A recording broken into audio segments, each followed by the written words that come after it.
Одморете се малку од многуте активности и слушнете коментар за животот од доктор Харолд Сала.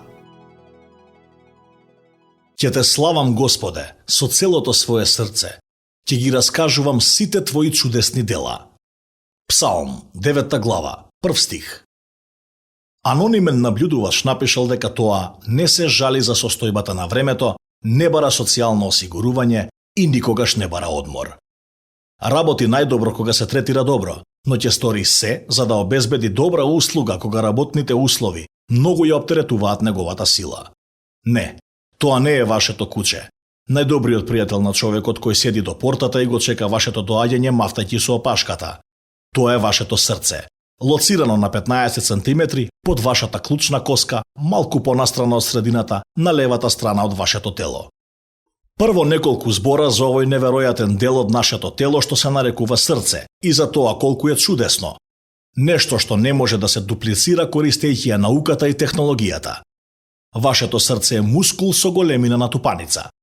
Кога сте се родиле, вашето срце тежело помалку од 30 грама, а ако сте возрасен маж, вашето срце тежи околу 300 грама, 250 грама ако сте жена.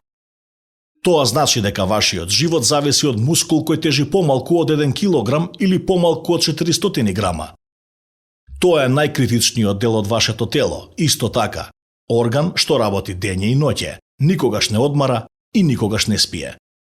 Постојат 4 комори во срцето со валволи меѓу нив и тие соработуваат со пумпање на крв низ огромна мрежа на вени, артерии и капилари, што го снабдуваат вашето тело со кислород и храна. Во многу поголем степен отколку што ние признаваме и дури и размислуваме, зависиме од тивките перформанси на овој мускул, затоа што ако тој прекине да работи, и нас ни се случува истото, и тоа многу брзо. Можеме да преживееме доста добро со едно око или пак да функционираме со губење на слухот во едното уво. Иако е тажно, човек може да преживее со губење на раката или ногата. Но кога нашето срце станува заболено, освен ако операцијата може да ја исправи ситуацијата, ние сме во тешка неволја. Врз основа на отшукување на срцето 70 пати во минута, срцето отшука 4900 пати на час, 100.800 пати на секои 24 часа и над 36 милиони пати годишно. До времето кога ќе наполниме 70 години, нашето срце отшукувало над 2,5 билиони пати.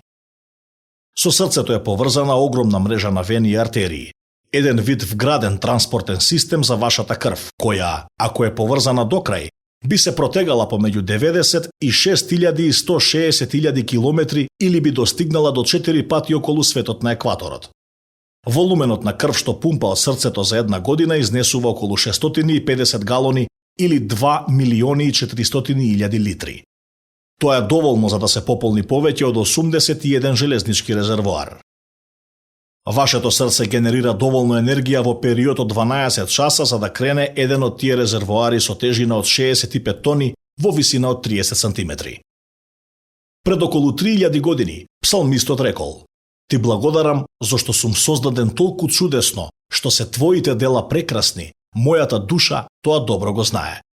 Псалм 139, 14 стих.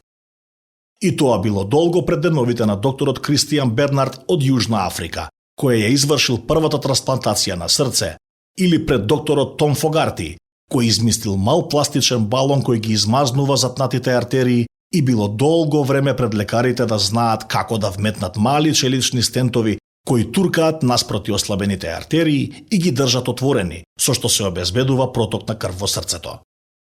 Нашето срце е прекрасно чудо кое е клучот за одржување на животот и здравието. Кога се грижиме за него, тоа добро се грижи за нас. Но кога го злоупотребуваме и не го негуваме, тоа ќе се истроши, како што се случува со секоја механичка работа. Ќе зборуваме повеќе за оваа важна тема во нашето следно издание на Насоки.